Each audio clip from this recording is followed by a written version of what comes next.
The sharp crack of gunfire echoed through the canyon, a sound as common as a church bell in Silver Creek. Yet this time, it felt different.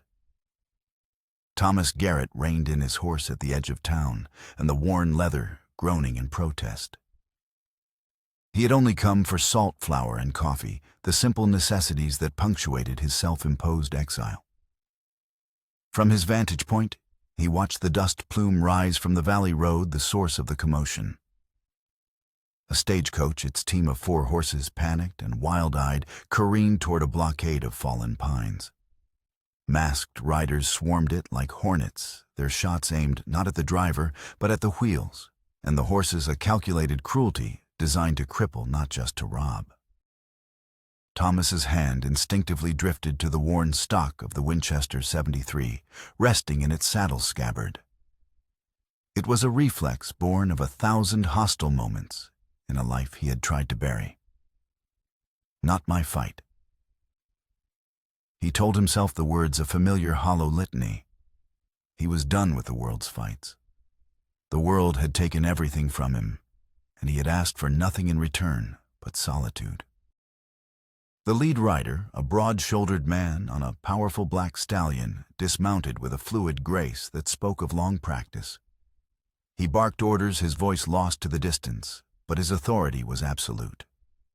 As he moved to wrench open the coach door, the morning sun glinted off the revolver at his hip. It wasn't a standard Colt or Remington. It was a custom piece silver-plated with an eagle's head carved into the ivory grip. The air left Thomas's lungs in a ragged gasp. The world around him, the crisp Colorado air, the scent of pine, the distant shouts, dissolved into a single searing memory. A burning homestead, the smell of smoke and blood, the sound of his wife Caroline's last desperate cry. And the man who had stood over her, reloading that same silver revolver, the eagle's head a mocking predatory gleam in the firelight. 15 years. 15 years he had carried that image, a brand on his soul that no amount of whiskey or isolation could fade. He had believed the man, a hired killer in a supposed Comanche raid, was long dead or vanished. But there he was not a ghost, but flesh and blood, committing another casual act of violence under the Colorado sun. A tremor ran through Thomas's hand. Not of fear, but of a rage so cold and deep, he had forgotten it could still exist. The world had just dragged him back into its fight, whether he wanted it or not. The robbery was over in minutes. The bandits melted back into the hills, leaving behind a splintered coach, a wounded driver, and terrified passengers. Thomas watched them go, his eyes fixed on the man with the silver revolver, burning the direction of his escape into his mind. He then nudged his horse forward, not toward his mountain cabin, but into the heart of Silver Creek, the town he had forsaken years ago. The ghosts of his past were no longer behind him. They were riding just ahead, and for the first time in 15 years, Thomas Garrett had a reason to hunt. Silver Creek was a town built on a lie and run by a king. The lie was that fortune was available to any man with a pickaxe and a strong back. The king was Judge Ambrose Maxwell. He had arrived 2 decades prior with a tidy fortune and a sharper legal mind, founding the town and its courthouse, and ensuring that every claim, deed, and contract passed through his hands. He was a pillar of the community, a charismatic speaker, who donated generously to the church and promised prosperity for all. But beneath the tailored suits and silver-tongued platitudes was a man who owned the town lock, stock, and barrel. When Thomas rode down the muddy main street, the aftermath of the robbery was already the town's primary currency. Men gathered in knots outside the saloon, their voices a low buzz of speculation and outrage. Thomas dismounted in front of the general store, his presence drawing curious glances. The mountain man, the recluse they called Garrett, hadn't been seen in town for nearly 6 months. Inside, the news was the same. 3rd time this year. the storekeeper said, weighing out a bag of coffee beans. Maxwell's put up a reward, $500, says he wants these men brought to justice dead or alive.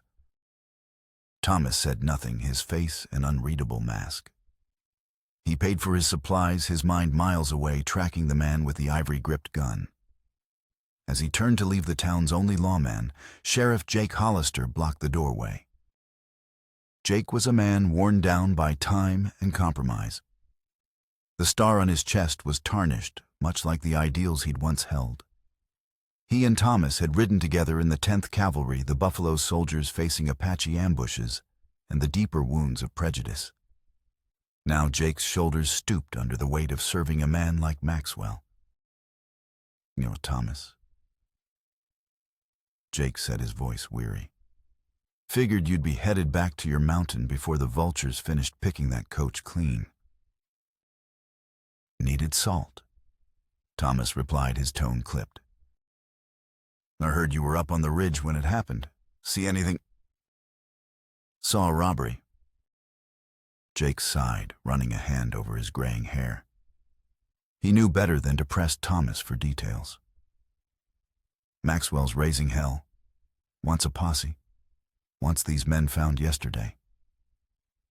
He looked at Thomas, a flicker of the man he used to be in his eyes. "I could use a tracker. Best one I ever knew." "My tracking days are over, Jake," Thomas said, moving to step around him. "I know," Jake said, his voice dropping. "But this is different. They shot a child, Thomas, a little girl on that coach. She's over at Doc Miller's, might not make it." The words were a deliberate, calculated blow, and they landed. A child. Thomas's jaw tightened. He thought of his own daughter, Sarah, her laughter silenced by that same casual brutality. Still, he shook his head. Getting involved meant unraveling the knot of his past, a pain he wasn't sure he could survive a second time. "Find someone else." As Thomas loaded his supplies onto his horse, a commotion erupted from across the street. A young man reeking of whiskey and entitlement was dragging a woman from the doorway of a small, run-down cabin on the edge of town. Thomas recognized him instantly. Jeremiah Walsh, a swaggering bully who served as one of Judge Maxwell's unofficial deputies. The woman was slender, with long, dark hair that fell across a face bearing the high cheekbones of her Mexican mother and the stubborn chin of her prospector father. She wore a patched, simple dress and moved with a quiet dignity, even as Jeremiah shoved her forward. This was Clara Blackwood, the subject of cruel town gossip, the half-breed daughter of John Blackwood, a prospector who'd allegedly struck the mother lode and then killed himself in a fit of despair. She lived alone with Jeremiah, her cruel half-brother.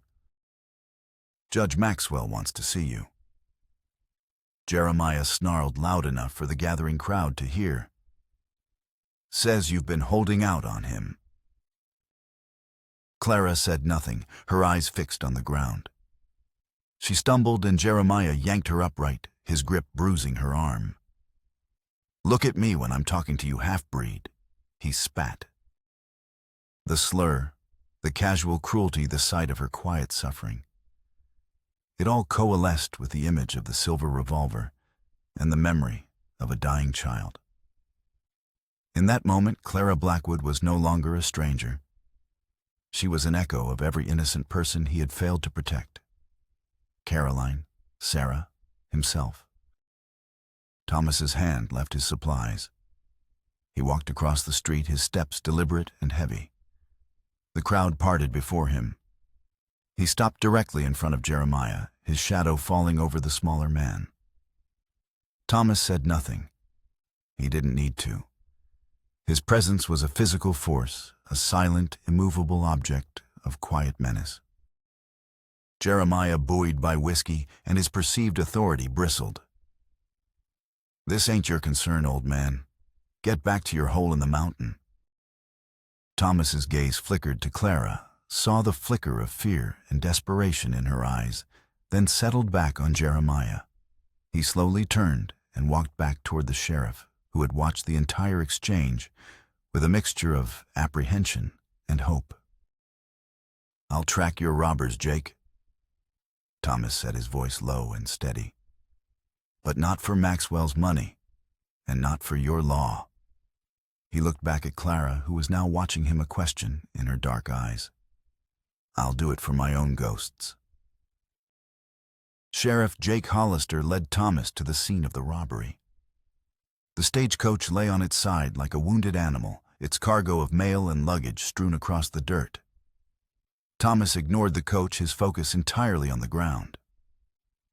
To an untrained eye, the churned-up earth was a meaningless mess of hoof prints and boot marks. To Thomas, it was a story waiting to be read. 6 riders, Thomas said after a few minutes of silent circling. 5 on horses shod with standard iron. The 6th, the leader, rides a big stallion with custom-made shoes, weighted on the left. The horse has an old injury, favors its right foreleg. He pointed to a set of prints deeper and clearer than the others. "And this one's the leader. He wears expensive boots with a worn heel. Spends more time in a saloon than in the saddle." Jake watched, amazed as always at Thomas's ability to pull truth from the dirt. "Anything else?" "They weren't just after the strongbox," Thomas said, gesturing to the rifled mailbags. "They were looking for something specific, something small enough to be in a letter." He straightened up his eyes, scanning the hills. They rode east toward the old mining camps, trying to look like common prospectors. They're smart, and they're not local. The investigation led Thomas into the underbelly of Silver Creek. He spent the next 2 days moving like a ghost through the saloons and boarding houses, listening more than he spoke. He learned that Jeremiah Walsh had been spending money he didn't have, boasting of a new partnership with Judge Maxwell himself. He learned that Maxwell had recently purchased several abandoned claims in the eastern hills, the same direction the robbers had fled. The pieces were connecting, forming a picture he didn't like. He knew Clara Blackwood was the key. Her father, John, had been Thomas's neighbor years ago, a quiet, decent man. The story of his suicide never sat right with Thomas. Now, with Jeremiah tied to Maxwell and the robbers, John Blackwood's death felt less like a tragedy and more like a loose end being tied up. Clara held the answer, but getting to her was impossible. Jeremiah kept her under constant watch, and Maxwell's influence made any direct approach dangerous. Thomas needed proof, something solid to connect Maxwell to the robbery. He decided to pay a visit to the one man in town Maxwell didn't own, Doc Samuel Miller. Doc Miller was a former Union Army surgeon, a black man whose skill with a scalpel had earned him a grudging respect in the predominantly white town. He and Thomas had served together, and their bond ran deeper than old war stories. Ambrose Maxwell. Doc Miller mused, pouring Thomas a measure of whiskey in his small, herb-scented infirmary. "You're kicking a hornet's nest the size of a bear, Thomas." "I've kicked bigger," Thomas replied. "The leader of that gang carried a specific gun. I need to know who in this territory owns a piece like that." "I might know who to ask," Doc said cautiously. "But if Maxwell gets wind of this—" "He already knows I'm tracking," Thomas said. "He just thinks I'm doing it for the town." Their conversation was cut short by a frantic banging on the door. It was Martha Wilson, the owner of the town's hotel. Her face was pale with terror. "It's Clara Blackwood," she gasped. "Jeremiah. He's beating her. I think he might kill her this time." Thomas was out the door before Martha finished her sentence, a cold dread propelling him toward the Walsh cabin. He was too late. By the time he arrived, the cabin was silent. He pushed the door open to a scene of brutal violence. Furniture was overturned, a plate of food scattered across the floor. In the center of the room, a pool of fresh blood was already beginning to dry on the rough-hewn planks. Clara was gone. A sudden blizzard had descended upon the mountains, a furious squall of wind and snow that erased tracks and froze the world white. Clara Blackwood was somewhere out in that storm, injured and alone. Jeremiah Thomas learned from a terrified neighbor, had ridden toward Maxwell's courthouse not long after the sounds of the beating had stopped. Thomas knew what had happened. Maxwell had ordered Jeremiah to get the location of John Blackwood's secret silver mine from Clara. The robbery, the search for a letter, it was all a charade.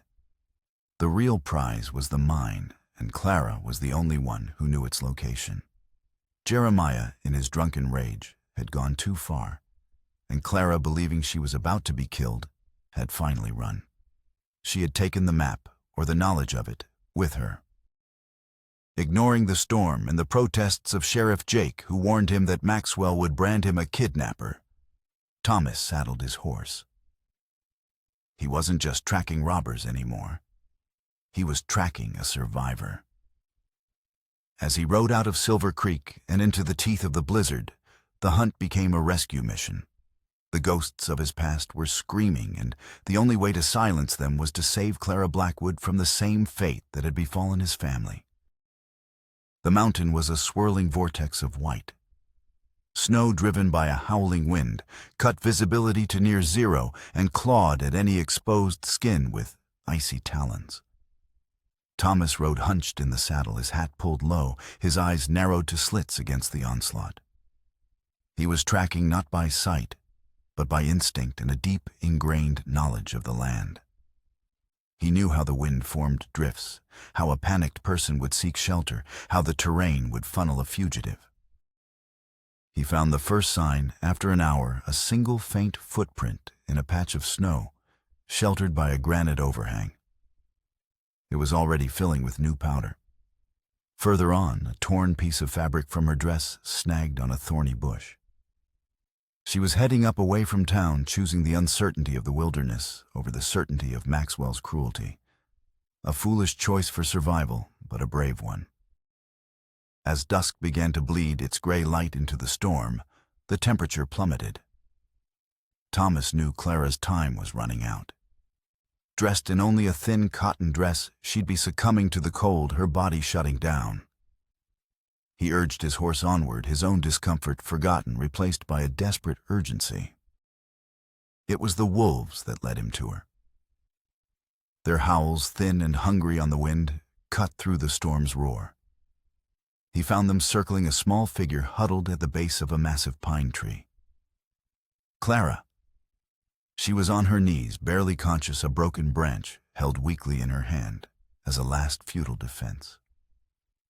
A large gray wolf, the pack leader, crept forward, its lips peeled back in a silent snarl. Thomas didn't hesitate. The Winchester was in his hands, the butt settled against his shoulder in a single fluid motion. He didn't aim for the wolf. A kill shot would bring the rest of the pack in for a frenzy. He fired into the snow just in front of the leader's paws. The explosion of sound and snow sent the animal leaping back.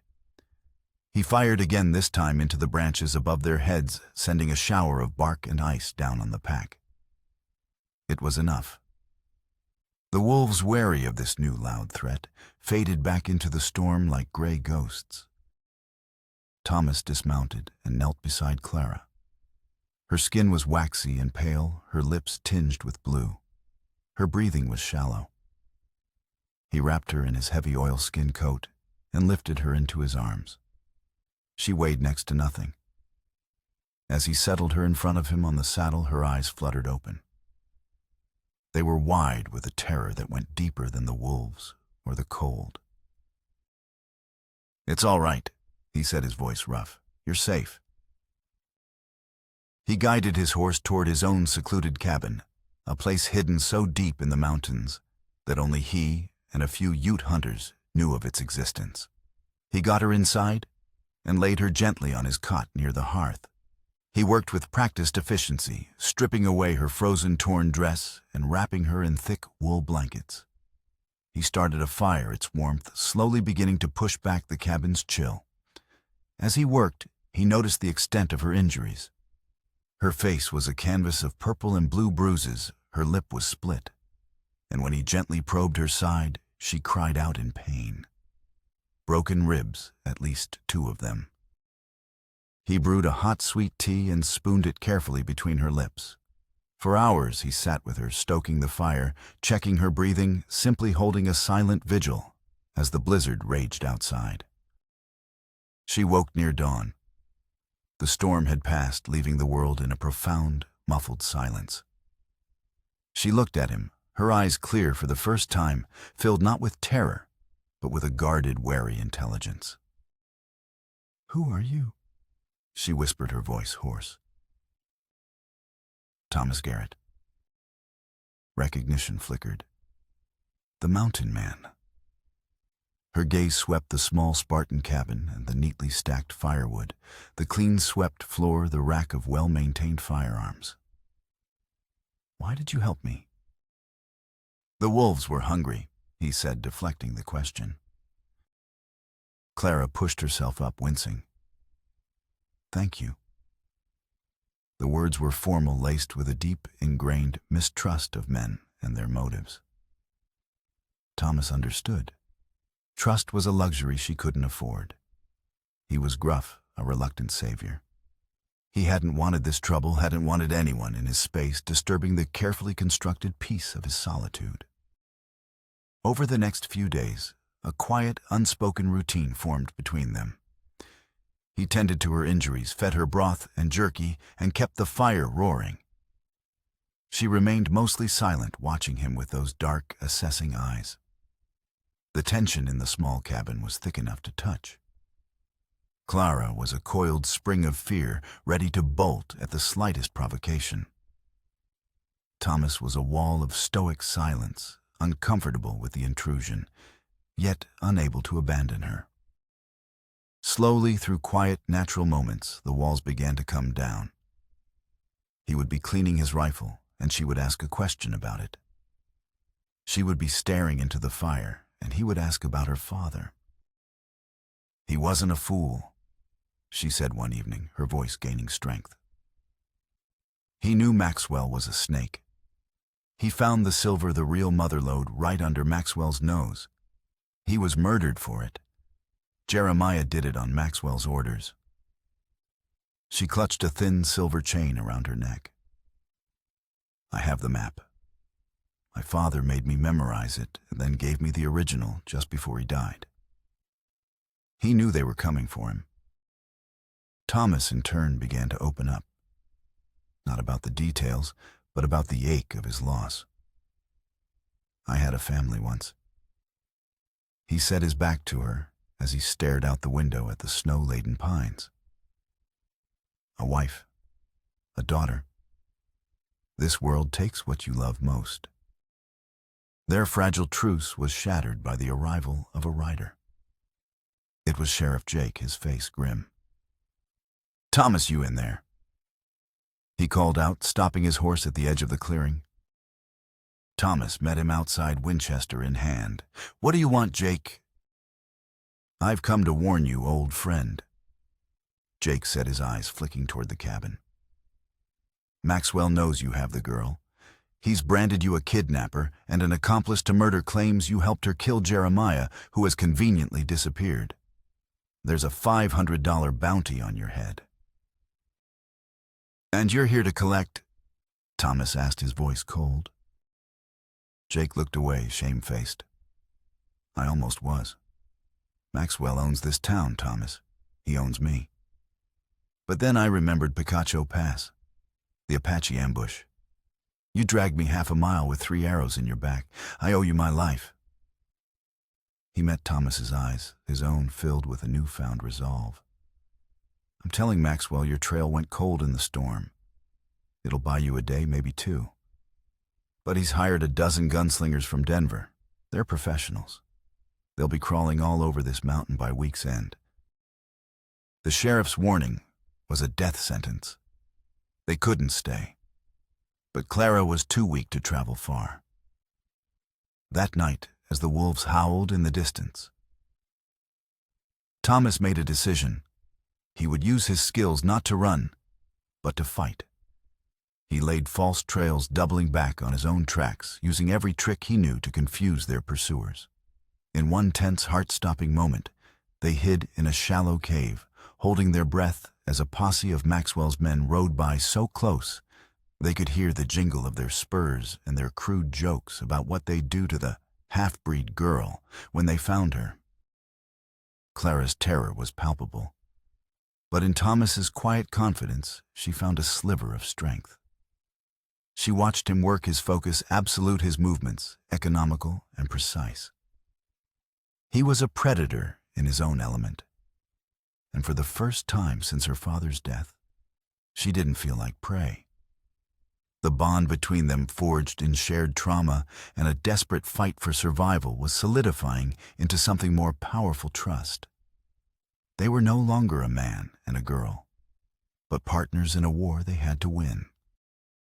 In the forced stillness of the hidden cave, with Maxwell's hired guns combing the mountainside, Thomas and Clara spread her father's map on a flat rock. The dim light from their single lantern cast dancing shadows across the hand-drawn lines. It was more than a map. It was a testament to John Blackwood's meticulous nature. It detailed stream crossings, game trails, and elevation markers, all leading to a location marked with a simple X. My father said he found the main entrance near our old cabin. Clara explained, tracing a line with her finger. But he also marked a secondary access point, an old ventilation shaft, in case the first was ever compromised. Thomas leaned closer, his eyes scanning the landmarks her father had sketched with surprising artistry. There was a drawing of a lightning-scarred pine, a depiction of a wolf's head in a rock face, and then a uniquely shaped stone monolith, a towering spire of granite that looked like a needle pointed at the sky. A cold dread, sharp and familiar, pierced through Thomas. He knew that rock. It had been the western marker of his property line. He had sat beneath it with Caroline on summer evenings, watching the sun set behind the peaks. Sarah had called it the Giant's Finger. This landmark, he said, his voice tight, struggling to remain calm. Where is it exactly? Clara pointed.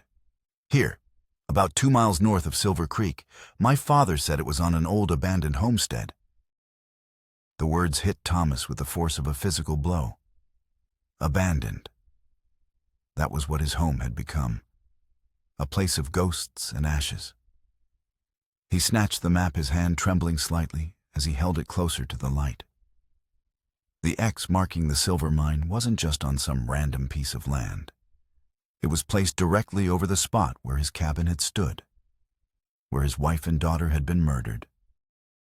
The silver mine wasn't just a claim, it was his family's grave. Before he could process the full horrific weight of this revelation, the sound of a dislodged rock tumbling down the slope outside shattered the silence. Thomas reacted instantly, dousing the lantern and pulling Clara deeper into the cave's shadows, his hand clamped over her mouth to stifle a cry. "Found their trail," a voice shouted from above. "Looks like it leads into this rock pile." They were discovered. The false trails had finally run out. Gunshots erupted, bullets ricocheting off the cave entrance, showering them with stone fragments. Thomas pushed Clara behind a rocky outcrop and returned fire with his Winchester, his shots measured and precise, aimed to suppress, not to kill. He needed to slow them down, not get pinned in a firefight. A bullet screamed past his head, chipping the rock and sending a shard into his shoulder. He grunted in pain, the warm sting of blood, a grim reminder of their dwindling options. "There's a back way," he gritted out, reloading as he moved. "A narrow fissure. We have to go now." They scrambled through the tight passage at the rear of the cave, emerging onto a steep, snow-covered ledge on the other side of the ridge. Below them, the mountainside fell away into a dark, pine-choked valley. Their escape was a desperate sliding scramble down the slope, using trees as handholds, the shouts and gunshots of their pursuers growing fainter behind them. They didn't stop until they reached the valley floor, collapsing behind a thicket of aspens, their breath coming in ragged, painful gasps. Thomas slumped against a tree, his face pale, blood staining the shoulder of his coat. The fight was no longer about helping Clara or avenging a stranger. The silver, the map, Maxwell, it was all inextricably linked to the darkest day of his life. He wasn't just fighting for justice anymore. He was fighting to uncover the full, terrible truth of his own past. The journey back to Silver Creek was a grueling ordeal. Thomas, weakened by his wound and loss of blood, leaned heavily on Clara as they navigated the treacherous terrain under the cover of darkness. Every step was an exercise in agony, but his resolve had hardened into something unbreakable. He had to get back. He had to face Maxwell. Their only hope lay with the few people in town who hadn't been bought or broken by the judge's power. They made their way to Doc Miller's infirmary, a small beacon of light on the town's dark edge. Doc Miller took one look at Thomas's shoulder and cursed under his breath. "This needs stitches and rest, not a midnight hike," he grumbled, cutting away the bloody fabric of Thomas's shirt. As he worked, Thomas and Clara explained the situation, the map, the location of the mine on his old homestead, the attack. Doc Miller's face grew grim. If Maxwell wanted that land specifically, it means he knew something about it long before Blackwood found the silver. This goes deeper than greed, Thomas. Just then, a quiet knock came at the door. It was Martha Wilson, the hotel owner, her face etched with worry. "They're back in town," she whispered, slipping inside. "Maxwell's men. They're telling everyone you kidnapped the girl and went on a killing spree. The bounty on your head is $1,000 now." They were trapped.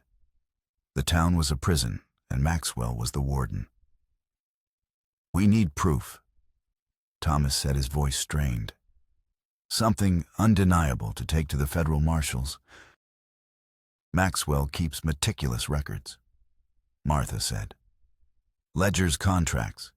He keeps them in his office at the courthouse, but it's guarded day and night." "There might be another way," Clara said, an idea forming. "My father was a prospector.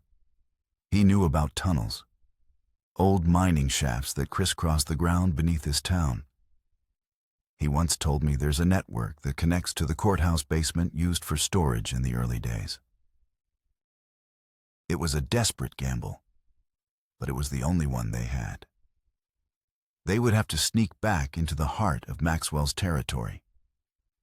Their plan was simple. Thomas and Clara would use the tunnels to get into the courthouse, while Doc Miller and Martha Wilson created a diversion to draw the guards away.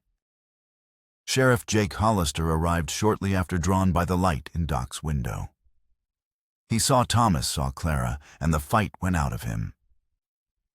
"I can't do this anymore, Thomas," he confessed, slumping into a chair. "Wearing this badge while that man turns my town into his personal kingdom, it's choking the life out of me." "Then help us, Jake," Thomas urged. "One last time, for the men we used to be."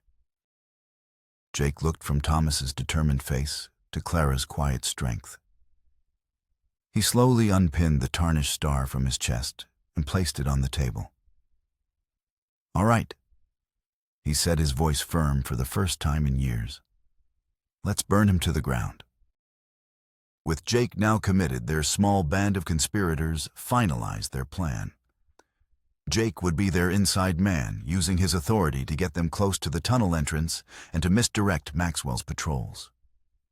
Their target was a sealed-off access point in the alley behind the hotel.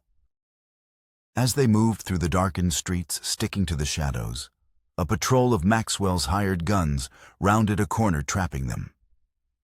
They ducked into the hotel's rear entrance, finding themselves cornered in the main lobby.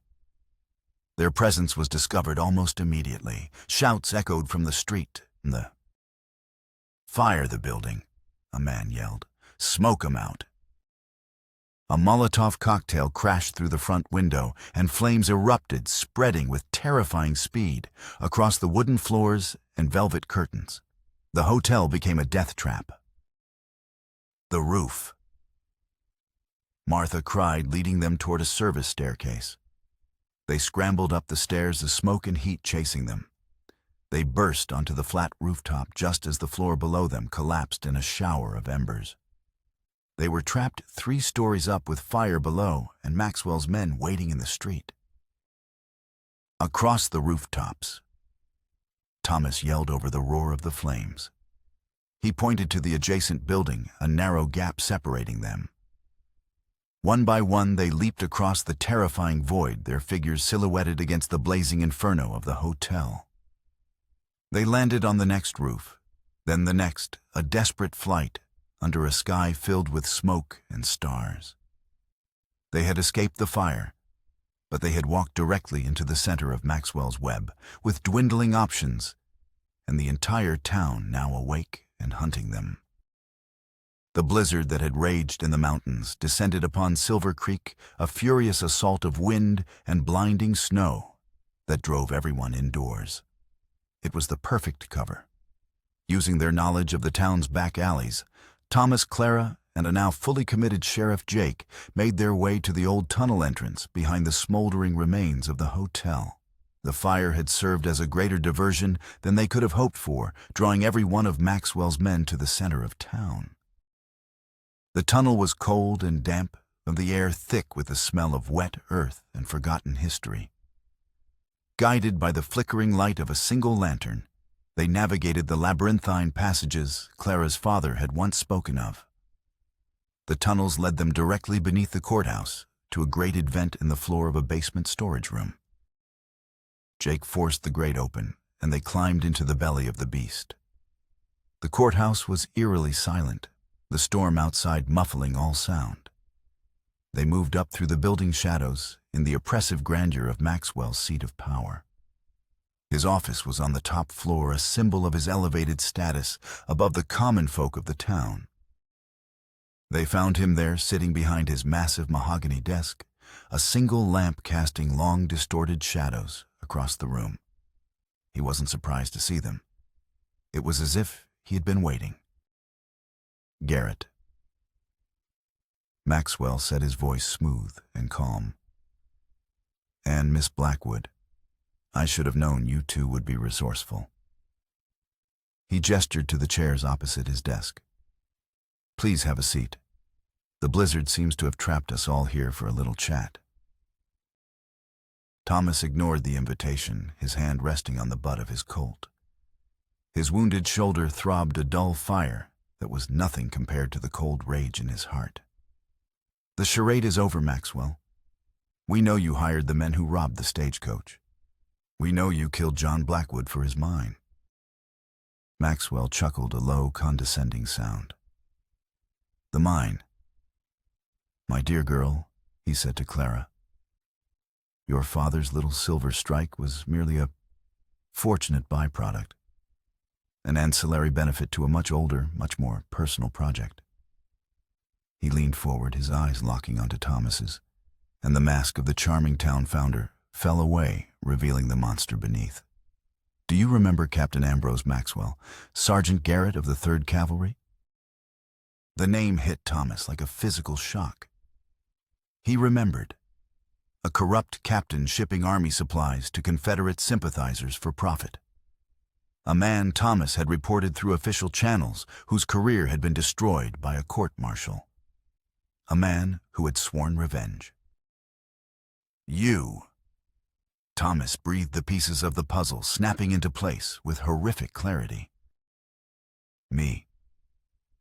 Maxwell confirmed, a triumphant, cruel smile spreading across his face. "You took everything from me. My career, my honor. I was disgraced, cast out. So I decided to take everything from you. Your home, your future, your family." The room grew cold, the only sounds the ticking of the grand clock on the wall and the howl of the wind outside. "The Comanche raid," Thomas began. A work of art, Maxwell gloated. It took me years to find the right men, the same loyal guns for hire you saw at the stagecoach robbery. We dressed as Comanche for plausible deniability, of course. We rode down on your little homestead, and we erased your world. He savored the memory, his eyes alight with a mad fire. I wanted you to live with it, to suffer every day just as I had. And John Blackwood?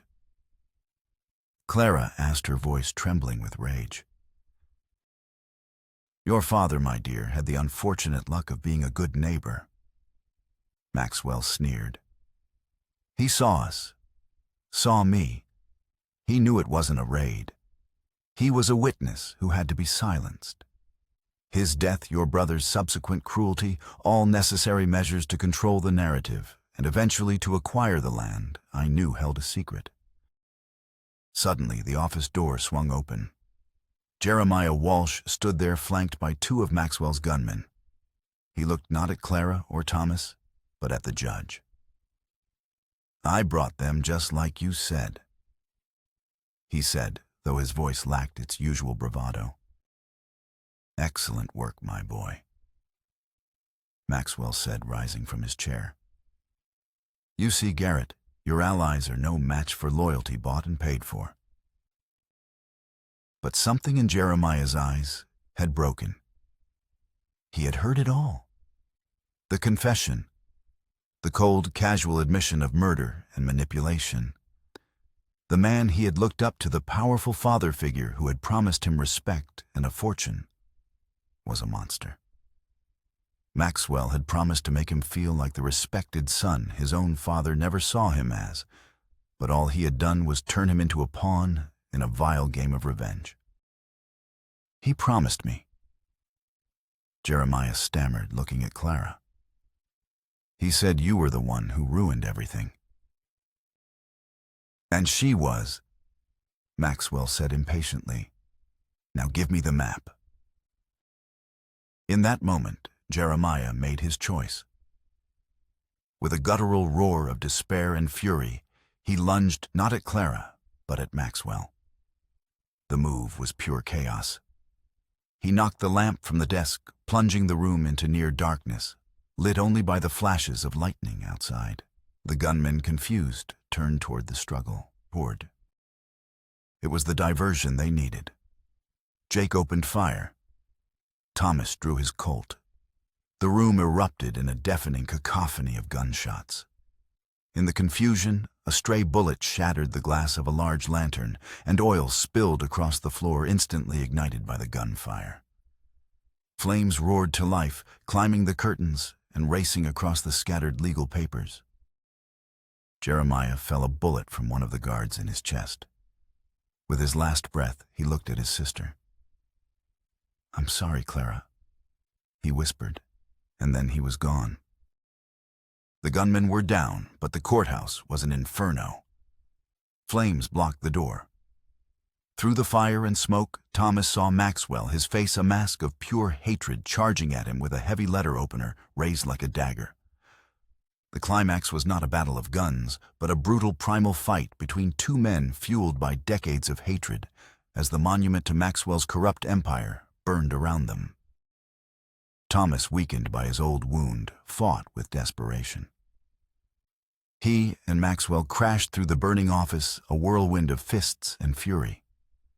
The fire roared, the floor groaned, and the blizzard raged outside, trapping them in their fiery tomb. Thomas finally gained the upper hand, bringing the butt of his revolver down on Maxwell's head. The judge collapsed unconscious as a massive ceiling beam engulfed in flames crashed down between them. "We have to go," Jake yelled, pulling at a soot-covered Clara. He kicked out the large window behind Maxwell's desk. Outside was a shallow balcony slick with ice and snow. They scrambled out, leaving Maxwell to his fate, and stared down at the 3-story drop as the fire consumed the town's seat of power. The blizzard was their only witness.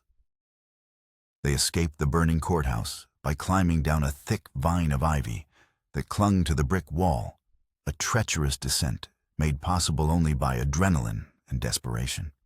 They stumbled out into the snow-filled street just as the courthouse roof collapsed inward, sending a volcano of sparks and embers into the swirling blizzard. Ambrose Maxwell, his fine suit singed and his face blackened with soot, staggered from the main entrance, dazed and defeated. Sheriff Jake Hollister, his star now pinned firmly back on his chest, was waiting for him. A small group of townsfolk, roused by the fire and loyal to Jake, stood with him, rifles ready. Ambrose Maxwell. Jake set his voice ringing with newfound authority in the cold night air. "You are under arrest for murder conspiracy and arson." Maxwell simply stared the empire he had built from a single act of vengeance, now nothing more than ash.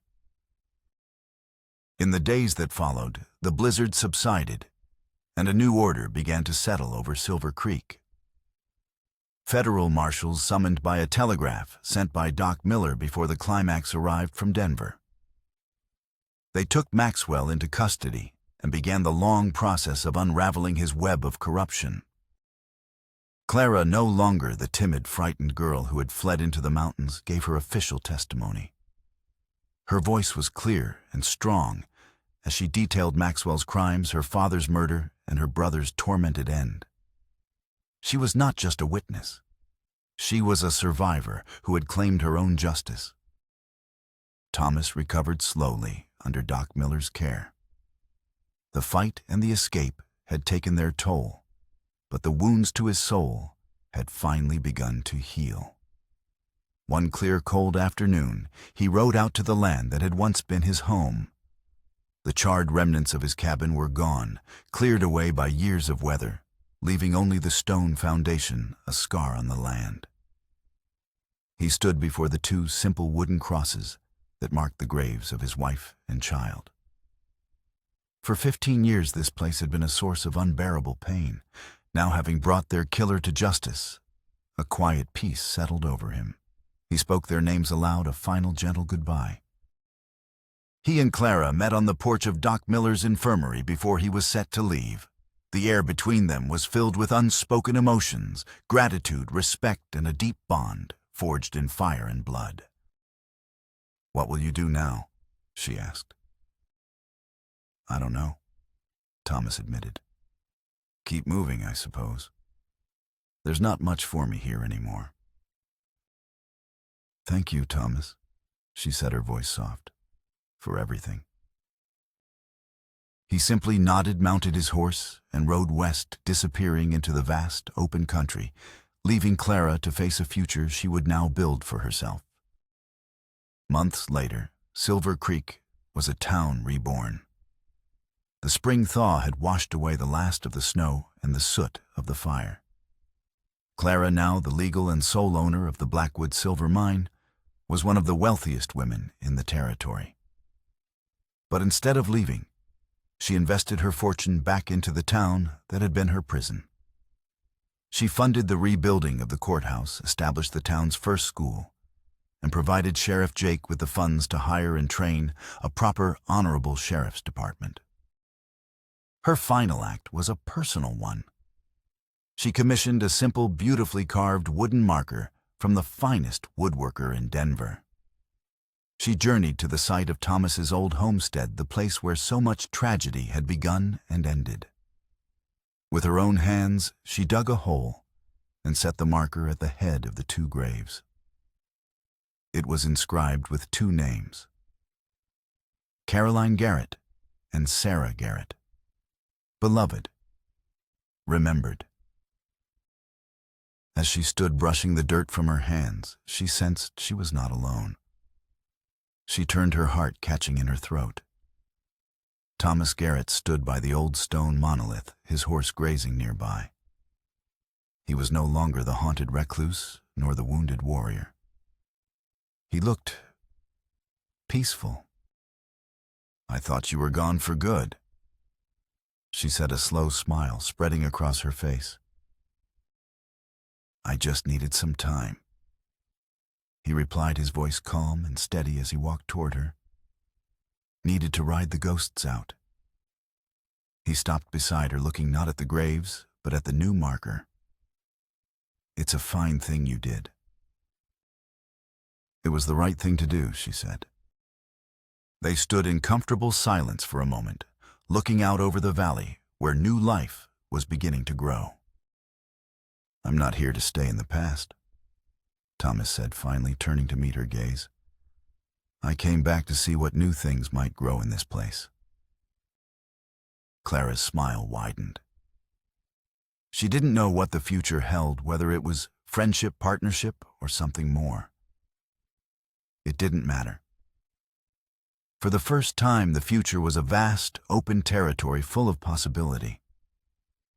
They stood together, two survivors on a piece of land that had once been defined by death, now ready to see what life it might hold.